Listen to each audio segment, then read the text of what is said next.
লক্ষ্মীর ভান্ডার শাড়ি পরে তৃণমূল কংগ্রেসের এক মহিলা ভোট কেন্দ্রে ভোট দিতে আসায় তা অন্যদের প্রভাবিত করতে পারে ভেবে শাড়ি বদলে আসার নিদান দিলেন উপস্থিত পুলিশ কর্মীরা। এমন ঘটনা ঘটেছে শ্রীরামপুর পঞ্চায়েতের অন্তর্গত চাঁদপুর জিএসএপি প্রাথমিক বিদ্যালয়ের 25 নম্বর বুথের সামনে।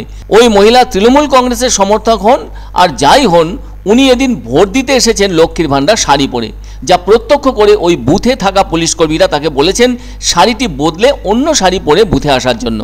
পুলিশ কর্মীদের বক্তব্য, এ ধরনের শাড়ি পরে দীর্ঘ সময় ধরে এখানে থাকা মানেই ভোটারদের প্রভাবিত করা। এদিকে ওখানে থাকা পুলিশ কর্মীরা যখন শাড়ির বিষয়ে ওই মহিলাকে নিদান দিচ্ছেন, তখন সেটা মুহূর্তের মধ্যে বাইরে ছড়িয়ে যায়। আর সে কথা জানতে পেরে পূর্বস্থলী 1 তৃণমূল পঞ্চায়েত সমিতির সভাপতি দিলীপ মল্লিক ওখানে চলে আসেন, আর তিনি ওই বিষয়টি নিয়ে পুলিশ কর্মীদের সঙ্গে তর্ক বিতর্ক শুরু করে দেন। সেই সাথে ঘটনাটিকে কেন্দ্র করে ওখানে উত্তেজনাকর পরিস্থিতির সৃষ্টি হয়। এমন ঘটনা সকলেই উপভোগ করছিলেন। এ প্রসঙ্গে দিলীপবাবু বলেন, ওই শাড়ির কোনো জায়গায় কোনো ধরনের পার্টি সিম্বল নেই, বলা যায় এটি একটি সরকারি প্রকল্প, ফলে কিসের আপত্তি এটাতে বলে প্রশ্ন তোলেন তিনি। এ নিয়ে পুলিশ কর্মীদের উদ্দেশ্যে বলেন, কেনই বা উনি এই শাড়ি খুলে অন্য শাড়ি পরে আসবেন এই ভোট কেন্দ্রে ভোট দিতে? পুলিশকে তার জবাব দিতে হবে। তবে এ ব্যাপারে স্থানীয় বিজেপির এক নেতার অভিযোগ, উনি যদি ভোট দিয়ে সোজা বাড়ি চলে যান এখান থেকে, তাহলে কোনো কথাই নেই, কিন্তু ওই শাড়ি পরা অবস্থায় বারবারই উনি ভোট কেন্দ্রের সামনে ঘোরাঘুরি করছেন, এতে ভোটাররা প্রভাবিত হতে পারেন বলে বক্তব্য বিজেপির ওই স্থানীয় নেতার। তাই বিষয়টি নিয়ে দারুণভাবে তর্ক বিতর্ক ওঠে। আর ওই মহিলাও জেনে বুঝেই যে ওই শাড়িটি ভোটের দিন পরে এসেছেন, সেটা উপস্থিত ভোটাররাও বুঝতে পারছেন। যেহেতু লক্ষ্মীর ভান্ডার রাজ্য সরকারের একটি প্রকল্প, তার জনপ্রিয়তা নিয়ে কোনো কথাই নেই, ফলে সেই প্রকল্পের বিষয়টি উঠলেই তা তৃণমূলের দিকে স্পষ্ট বার্তা দেবে, সেটাই স্বাভাবিক।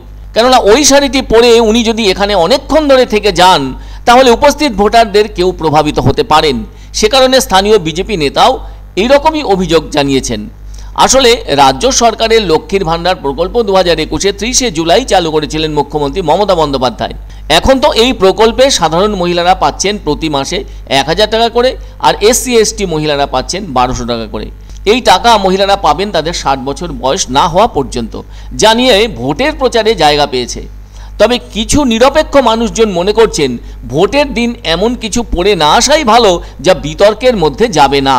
তবে ভোটদান একটা পবিত্র ব্যাপার, আর দেশের সাংবিধানিক অধিকার প্রয়োগ বিষয়টি কিন্তু আমাদের দেশে একটা গুরুত্বপূর্ণ ব্যাপার, ফলে এমনটা সুন্দর করেই ভাবতে হবে।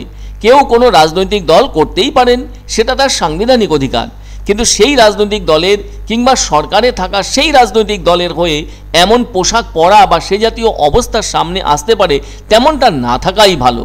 তাই কোনো ভোটারই তেমনটা না করলে সেটাই বেশি মঙ্গল। কোনো সেন্সিটিভ কিছুর উপস্থিতি মূল বুথের মধ্যে না থাকাই ভালো। সেদিক থেকে স্থানীয় বিজেপি নেতার বক্তব্য যথেষ্ট ভালো।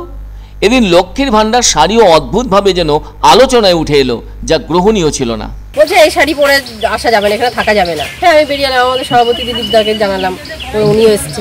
না, আমরা দেখছি অনেকক্ষণ ধরে উনি একটা শাড়ি পরে আছেন, ভেতরে ঢুকছেন বেরোচ্ছেন। উনি ভোট দিয়ে চলে আসতেন তাহলে ঠিক ছিল, উনি কিন্তু ভোট দিয়ে ওখানেই বসেছিলেন। ভিতরে যে বাইরে বারান্দার যে বেঞ্চিটা ছিল, বেঞ্চিতে উনি বসে থাকছেন। শাড়ি এনেছে লক্ষ্মীর ভান্ডার, তো মা লক্ষ্মীর প্রতীক লক্ষ্মীর ভান্ডার, সেই শাড়ি পরে এরা এসেছে। বলছে আপনি চলে যান, শাড়ি পাল্টে আসুন। অত বড় অধ্যক্ষ পুলিশ অফিসারের, ওটা তো পার্টির সিম্বল নয়, এটাও তো কোনো পার্টির সিম্বল নয়, আপনারা দেখতেই পাচ্ছেন।